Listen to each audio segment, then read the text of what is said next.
Gospel according to Matthew. Glory to you, O Lord.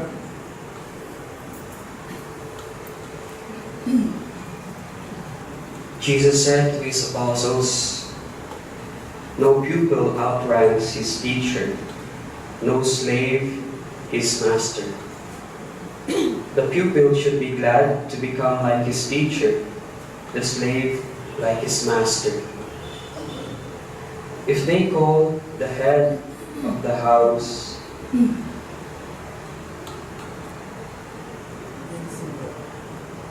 Beelzebul, how much more the members of his household? Do not let them intimidate you. Nothing is concealed that will not be revealed, and nothing hidden that will not become known. What I tell you in the darkness, speak in the light. What you hear in private, proclaim from housetops. Do not fear those who deprive the body of life, but cannot destroy the soul. Rather, fear him who can destroy both body and soul in Gehenna. Are not 2 sparrows sold for next to nothing? Yet not a single sparrow falls to the ground without your Father's consent. As for you, every hair of your head has been counted. So do not be afraid of anything. You are worth more than an entire flock of sparrows. Whoever acknowledges me before men, I will acknowledge before my Father in heaven. Whoever disowns me before men, I will disown before my Father in heaven."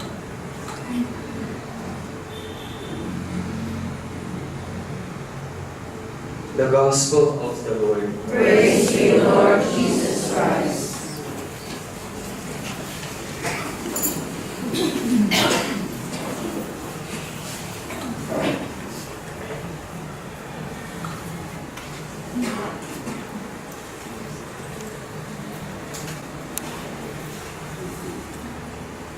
My dear sisters, persons of consecrated life, brothers and sisters in Christ, good morning. Good morning. As we enter into this Novena to our Lady of Mount Carmel, our readings of today challenge us how to be a person like Jesus. And one of the persons that can truly show to us how to be like Jesus would be his own mother, Mary.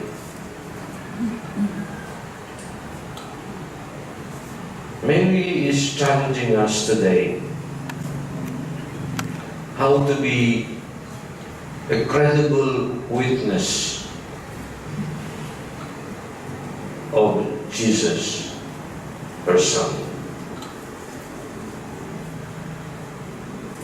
And if you look at the readings of today,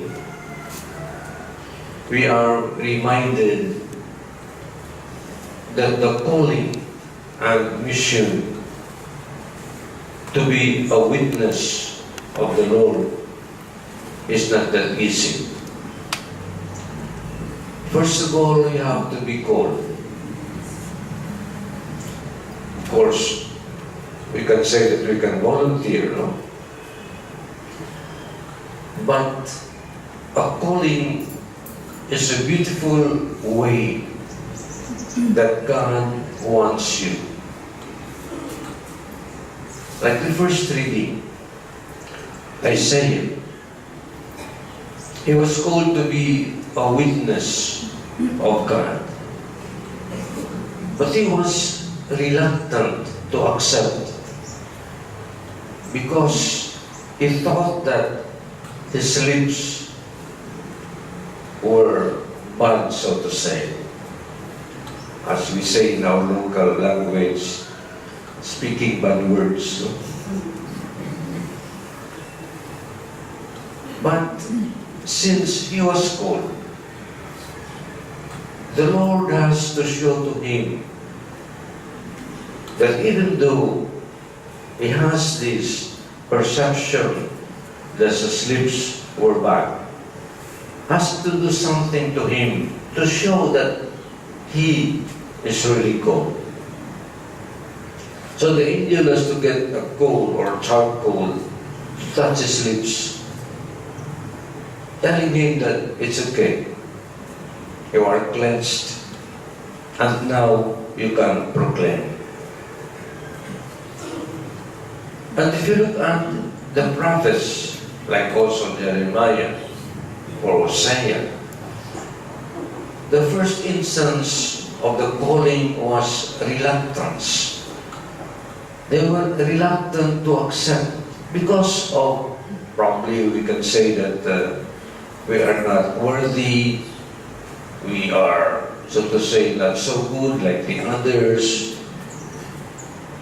But we have to recognize that when God calls, He calls the whole person. As we say, both body and soul and spirit. He's not only calling those who are, so to say, perfect physically, like we say, tall, dark, and handsome. Can to be calling someone, probably, who may be on a wheelchair, like our dear sisters. He can be calling somebody who sees himself as not worthy. But the calling has to come from the Lord. And the one who is called us to sense this, has to accept that he is called of who he is. Look at the fishermen, Peter and the other disciples. Do you think they were intelligent enough? Like probably some of us. Do you think that they are, so to say, worthy enough to be part of the 12? Not so. But they were willing. They can even give their lives to the one who called. So probably the unworthiness comes from us. But when the Lord sees us, He didn't call us because we think we are this. But He sees something in us that maybe we cannot see. Even Mary, she was going to be the mother of Jesus. Her first reaction was, how can this be? I do not know any man. So even Mary was at first reluctant to accept the calling to be a mother. But somehow or other, the Lord prepared her to be able to accept. And I guess this is our vocation story. Not only our beloved sisters, but all of us who have been baptized. We are called. We are challenged to proclaim the word. But maybe for some of us, we say, we are not worthy. We are reluctant. We are so busy with many other things that we cannot recognize that we have been called. So the challenge of today is to recognize that we are called and to accept this calling, regardless of the outcome of this. We may not be able to know 10 years from now or 20 years from now what will happen. But if you are called, that calling is to be answered daily. The yes has to be a day-to-day experience of the one calling. That's not so easy, as I have said, because sometimes we may not be able to hear that calling. And sometimes the road may be difficult to respond to that calling. But the Lord is insistent. If He wants you, He wants you. Period. If He says, wait a minute, if you say, I'm so busy, the Lord can wait. Sometimes you hear stories like, I have not been to church for 25 years. The Lord can wait. Even 50 years maybe. But if He wants you, He wants you. Period. And He wants to hear your yes. Like Mary, He heard her yes. Although, as I mentioned, reluctantly. But the yes of Mary changed everything. That is why probably we are here gathered, because of that yes of Mary many years back. And maybe we are also here gathered because of your yes before. Long time ago, you also said yes. That is why we are here. And if you look further in the Gospel reading of today, wherein Jesus said, no disciple is above his teacher. If Jesus is teaching us, He is teaching us the sign of the cross. No more, no less. And this is the integrity of the cross. That you'll be able to see that the calling entails the cross. You cannot be called without a cross. If you are called, be sure the cross is there. And maybe you're reluctant to carry the cross because you might say, maybe it's too heavy. But such is the calling. It's the way of the cross, the dying and the rising, the illness and the pains that we go through in accepting this calling. Probably we can ask for the grace of meaning, the grace of healing, and the grace of transcendence, that we'll be able to give meaning to what we are going through. The illness and the pains, for instance, that we are going through.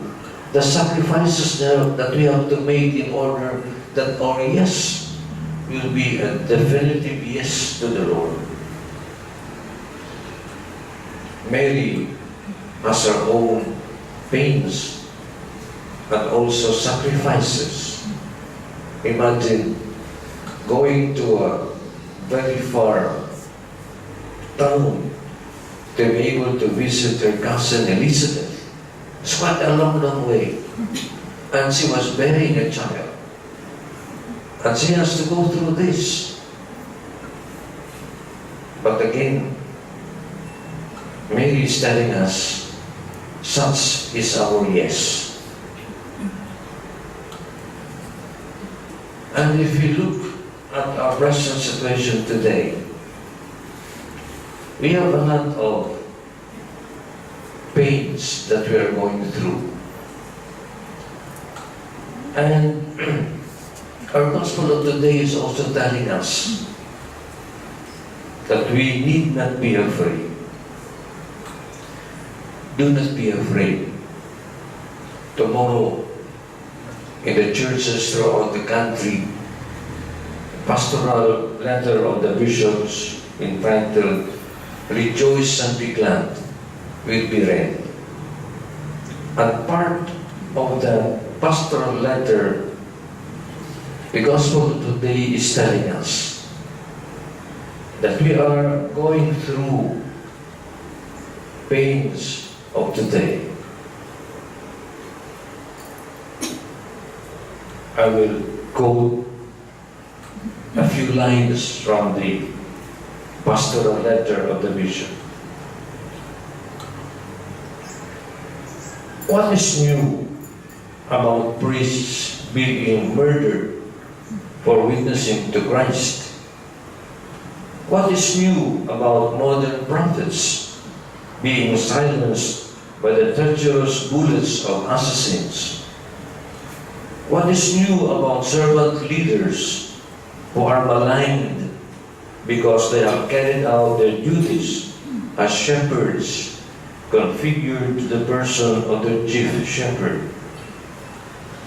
Have you forgotten that the blood of martyrs is the seed of Christians? It is what has kept the church alive after 2,000 years. Be not afraid. Did not our Master say, do not be afraid of those who kill the body, but cannot kill the soul. Rather be afraid of the one who can destroy both body and soul into Gehenna. Our reading of today tells us that. The preciousness of life, the preciousness of the person is very important to us as Christians. We are one, so to say, and we are not called only to our bodies. We are far better or far precious than sparrows. See how precious we are in the eyes of God. But some to say, people do not see with the eyes of God. They can kill just anybody around. I don't know what is in their mind. If God can see us as precious in His eyes, because we are created in His image and likeness, how come that others cannot see it this way? They can just kill anytime, anywhere. I don't know how precious their own children are to them.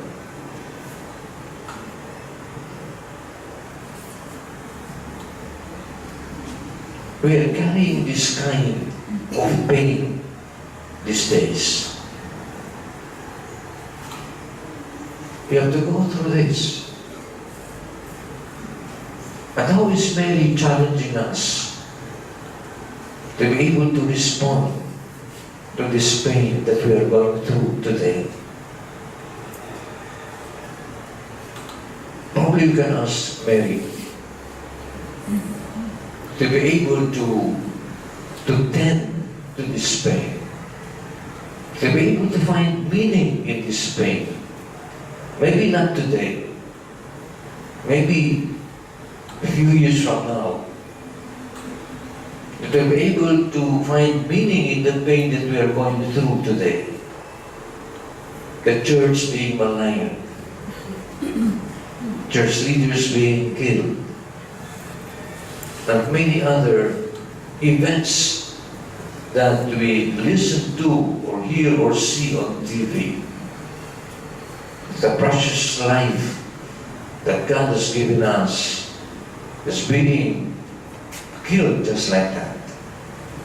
It is our pain.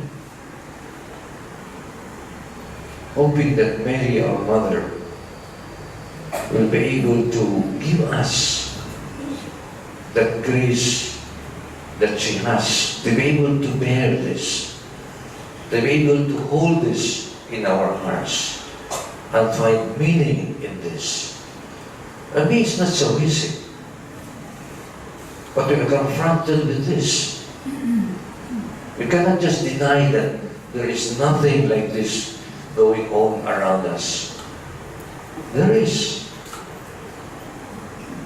We have to confront this with the grace of God, with the courage of Mary, even in front of the cross.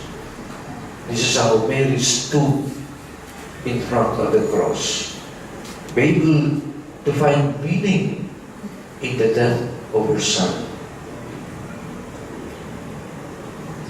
So as we gather today in the Novena of Our Lady of Mount Carmel,